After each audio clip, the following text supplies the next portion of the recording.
ವಿಜಯ್ ತಮ್ಮ ಕನಸನ್ನು ನನಸು ಮಾಡ್ಕೊಳ್ಬೇಕು ಅಂದ್ರೆ ನಮ್ಮ ಹತ್ರ ಬರಲಿ ಅಂತ AIADMK ವಕ್ತಾರರ ಹೇಳಿಕೆಯ ಸಾರಾಂಶ ಇದು. ಮತ್ತೊಮ್ಮೆ ಪ್ರಶಾಂತ್ ನಾಥ್ ನೇರ ಸಂಪರ್ಕದಲ್ಲಿದ್ದಾರೆ. ಪ್ರಶಾಂತ್, ಆಶ್ಚರ್ಯಕರ ಬೆಳವಣಿಗೆ, ನಿರೀಕ್ಷಿತ ಬೆಳವಣಿಗೆ? ಅಜಿತ್, ಇದು ತುಂಬ ನಿರೀಕ್ಷಿತ ಬೆಳವಣಿಗೆ. 3 ಲೇಯರ್ಗಳಲ್ಲಿ ಇದನ್ನು ನೋಡಬೇಕಾಗತ್ತೆ. ಒಂದು, ವಿಜಯ್ ಪಕ್ಕ ಅವರ ಮನಸ್ಸಿನಲ್ಲಿ ವೈಚಾರಿಕವಾಗಿ ಅವ್ರು ಹೇಳಿದ್ದಾರೆ ಮೈ ಐಡಿಯಾಲಜಿಕಲ್ ಎನಿಮಿ ಈಸ್ BJP. ಹೌದು. ಆ ಕಾರಣದಿಂದ ಅವರು BJP ಜೊತೆ ಅಂತೂ ಟೈಅಪ್ ಮಾಡಲ್ಲ. ಅವರ ತಂದೆನೇ ಮೊದಲು ಹೊರಗಡೆ ಬಂದು ಹೇಳಿದರು ಕಾಂಗ್ರೆಸ್ ನಮ್ಮ ಜೊತೆ ಟೈಅಪ್ ಮಾಡ್ಕೊಳ್ಳಿ ಅಂತ. ಸೊ ಈಗ ಕಾಂಗ್ರೆಸ್ ಬೆಂಬಲವನ್ನು ಕೊಟ್ಟಿದೆ. ಕಾಂಗ್ರೆಸ್ ಏನು ಹೇಳ್ತಿದೆ ವಿಜಯ್ ಅವರಿಗೆ, ನಾನು CPI, CPM, ಮುಸ್ಲಿಂ ಲೀಗ್ ಇವ್ರನ್ನೆಲ್ಲರನ್ನ ಆನ್ ಬೋರ್ಡ್ ತರ್ತೀವಿ, ಓಕೆ, ಸರ್ಕಾರ ರಚನೆ ಮಾಡಿ ಅಂತಕ್ಕಂಥದ್ದನ್ನು. ಬಟ್ ವಿಜಯ್ ಇನ್ನೂ ಅದಕ್ಕೆ ಒಪ್ಪಿಗೆಯನ್ನು ನೀಡಿಲ್ಲ. ಇಂಟ್ರೆಸ್ಟಿಂಗ್ ಅದು. ಹೌದು. ಎರಡನೇ ಬೆಳವಣಿಗೆ ನಡೀತಾ ಇರತಕ್ಕಂಥದ್ದು AIADMKಯಲ್ಲೂ ಕೂಡ ಈಗ ವಿಜಯ್ ಮತ್ತು AIADMK ನಡುವೆ ಕೂಡ ಒಂದು ಚರ್ಚೆ ನಡೀತಾ ಇದೆ. ವಿಜಯ್ AIADMKಯ ಬೆಂಬಲವನ್ನು ಕೂಡ ಯಾಚಿಸಿದ್ದಾರೆ. ಕರೆಕ್ಟ್. BJP ಹೊರತುಪಡಿಸಿದ AIADMK. ಬಟ್ AIADMKಯಲ್ಲಿ ಪಳನಿಸ್ವಾಮಿಗೆ ಅನಿಸುತ್ತೆ ಅಲ್ಲಿ ಹೋಗ್ಬಿಟ್ರೆ ನಂದೇನೂ ಇಲ್ಲ, ಆ ಕಾರಣದಿಂದ ನಾವು ಬೆಂಬಲ ಕೊಡಬಾರ್ದು, ನಾವು ವಿರೋಧ ಪಕ್ಷದ ಸ್ಥಾನವನ್ನು, ಅವರು ವಿರೋಧ ಪಕ್ಷದ ನಾಯಕರಾಗ್ತಾರೆ. ಕರೆಕ್ಟ್. ಆದರೆ BJP is insisting AIADMK to join hands with Vijay to block Congress. Okay okay. ಅಂದರೆ AIADMK ಹೋದರೆ AIADMK ಕಂಡೀಷನ್ ಆಗಿರುತ್ತೆ, ಕಾಂಗ್ರೆಸ್ ಸೇರಿಸ್ಕೋಬೇಡಿ ಅಂತ. ಅಲ್ರಿ, AIADMK ಏನಾದರೂ ಅಲ್ಲಿ ಸರ್ಕಾರದಲ್ಲಿ ಭಾಗಿಯಾಗೋದು ಅಂತ ತೀರ್ಮಾನ ಆದರೆ ಕಾಂಗ್ರೆಸ್ನ ಬೆಂಬಲದ 5 ಜನರ ಬೆಂಬಲದ ಪತ್ರಕ್ಕೇನು ಭಾಳ ಅವಶ್ಯಕತೆ ಇಲ್ಲ. ಪೊಲಿಟಿಕಲ್ ಅವ್ರಿಗೆ ತೆಗೆದುಕೊಂಡು ಹೋಗಿ ಕೊಟ್ಟಿದ್ದಾರೆ ಅದನ್ನು ರಾಜ್ಯಪಾಲರಿಗೆ. ಬಟ್ ಅಲ್ಲಿ ಆಗ ಸರ್ಕಾರದೊಳಗಡೆ ಭಾಗವಾಗ್ತೀವಿ ಅಂಥ ಒಂದು ಷರತ್ತುಗಳನ್ನು ನೀವು ಹಾಕ್ಲಿಕ್ಕೆ ಸಾಧ್ಯ ಆಗಲ್ಲ. ಕಾಂಗ್ರೆಸ್ ಏನು ಅವ್ರಿಗೆ ಷರತ್ತು ಹಾಕಿತ್ತು, ನಮ್ಮ ಐಡಿಯಾಲಜಿಕಲ್ ವಿರೋಧಿಗಳನ್ನು ನೀವು ಸೇರಿಸ್ಕೊಳ್ಬಾರ್ದು, ಅಂದರೆ ನಾವು ಬೆಂಬಲ ಕೊಡ್ತೀವಿ, ಅದೇ ಷರತ್ತು ಅವ್ರದ್ದು ಇದ್ದದ್ದು.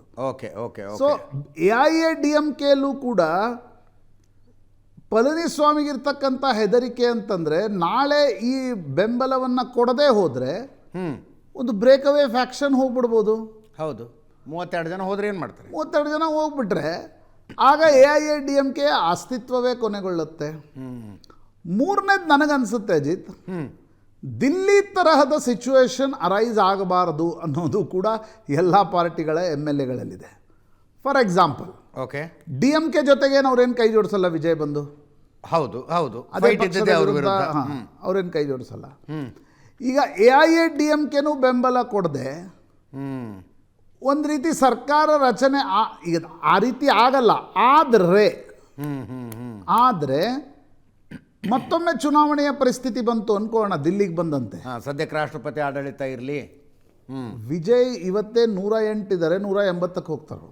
ಹೌದು. ಆಗ ಈಗ ಬಂದಿರತಕ್ಕಂಥ MLAಗಳಿಗೆ ಆ ಆತಂಕವೂ ಕೂಡ ಇದೆ.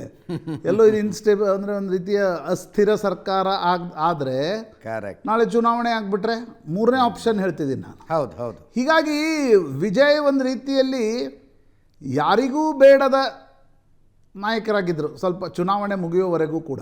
ನಿಜ. ಈಗ ಅದೊಂದು ಕುಮಾರಸ್ವಾಮಿ ಹೇಳ್ತಿರ್ತಾರೆ ನೋಡಿ, ನಾನು ಪರಿಸ್ಥಿತಿಜನ್ಯ ಒಂದು ವರ್ಡ್ ಹೇಳ್ತಾರೆ ಅವ್ರನ್ನ ಅಧಿಕಾರಕ್ಕೆ ಬಂದಾಗ, ಸಾಂದರ್ಭಿಕ ಶಿಶು. ಈಗ ವಿಜಯ್ ತಮಿಳುನಾಡಿನ ರಾಜಕಾರಣದ ಒಂದು ಸಾಂದರ್ಭಿಕ ಶಿಶು, ಅದನ್ನು ಎತ್ಕೊಂಡು ಮುದ್ದಾಡ್ಲಿಕ್ಕೆ ಎಲ್ಲರೂ ತಯಾರಾಗಿ ನಿಂತಿದ್ದಾರೆ. ಎಸ್.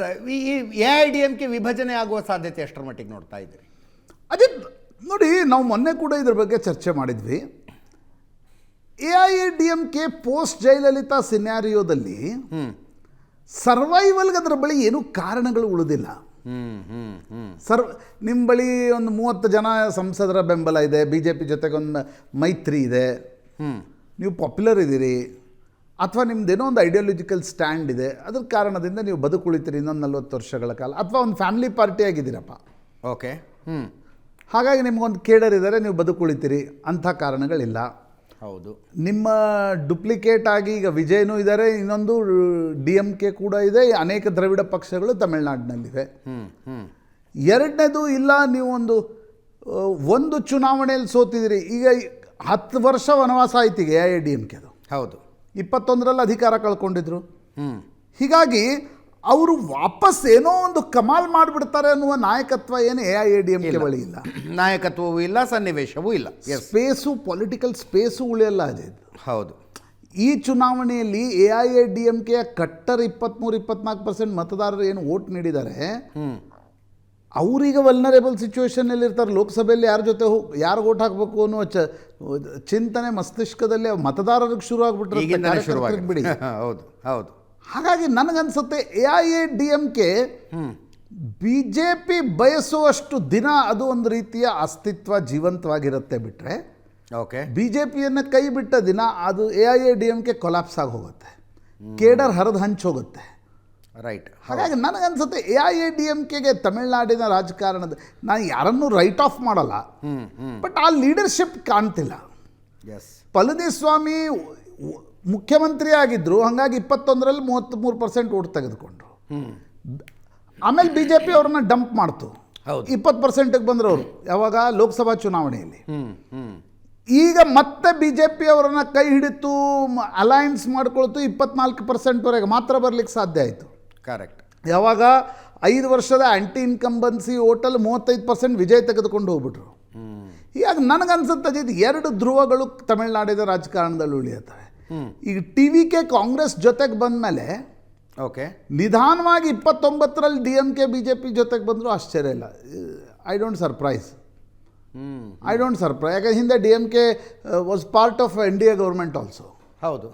ಸೊ ಏನಾಗುತ್ತೆ ಅಂತಕ್ಕಂಥದ್ದನ್ನು ಈಗಲೇ ಊಹಿಸ್ಲಿಕ್ಕೆ ಸಾಧ್ಯ ಇಲ್ಲ. ಬಟ್ AIADMK ನಿಧಾನವಾಗಿ ತನ್ನ ಶಕ್ತಿಯನ್ನು ಇನ್ನಷ್ಟು ಕಳೆದುಕೊಳ್ತಾ ಹೋಗುತ್ತೆ. ಎಸ್. ಈಗ ವಿಜಯ್ ಯಾಕ್ರೆ 26ರ ಚುನಾವಣೆಯಲ್ಲಿ ಬಂದರು? ಅವ್ರು 21ರಲ್ಲಿ ಬರ್ಬೋದಿತ್ತಲ್ಲ ಅಜಿತ್, ಯಾಕೆ ಅವ್ರು 26ರ ಚುನಾವಣೆಯಲ್ಲಿ ಬಂದರು? ಯಾಕಂದರೆ ಅವ್ರಿಗೆ ಅನ್ನಿಸ್ತು ಜಯಲಲಿತಾ ನಿಧನದ ನಂತರ AIADMKಯಲ್ಲಿ ಸ್ಪಾರ್ಕ್ ಇಲ್ಲ, ಕರುಣಾನಿಧಿ ನಿಧನದ ನಂತರ ಸ್ಟಾಲಿನ್ಗೆ ಆ ಮಟ್ಟದ ಪಾಪ್ಯುಲಾರಿಟಿ ಇಲ್ಲ, ಚರಿಷ್ಮಾ ಇಲ್ಲ. ಹೌದು. ಸೊ ನನ್ನ ಚರಿಷ್ಮಾವನ್ನು ತೆಗೆದುಕೊಂಡು ನಾನು ಇವರು ಎಲ್ಲರಿಂದ ದೂರ ನಿಂತು ಒಂದು ಪೊಲಿಟಿಕಲ್ ಪಾರ್ಟಿ ಸ್ಥಾಪನೆ ಮಾಡಿದರೆ ತಮಿಳುನಾಡಿನ ಒಂದು ಸ್ಟಾರ್ ಪವರ್ನ ರಾಜಕಾರಣ ಏನಿದೆ ಅದರ ಲಾಭ ನನಗೆ ದೊರಕಬಹುದು ಅನ್ನುವ ಕಾರಣಕ್ಕೋಸ್ಕರ ಅವರು 26ರಲ್ಲಿ ಒಂದು ಪ್ಲಂಜನ್ನು ತೆಗೆದುಕೊಂಡ್ರು, ಯಶಸ್ವಿಯೂ ಆದರು. ಎಸ್.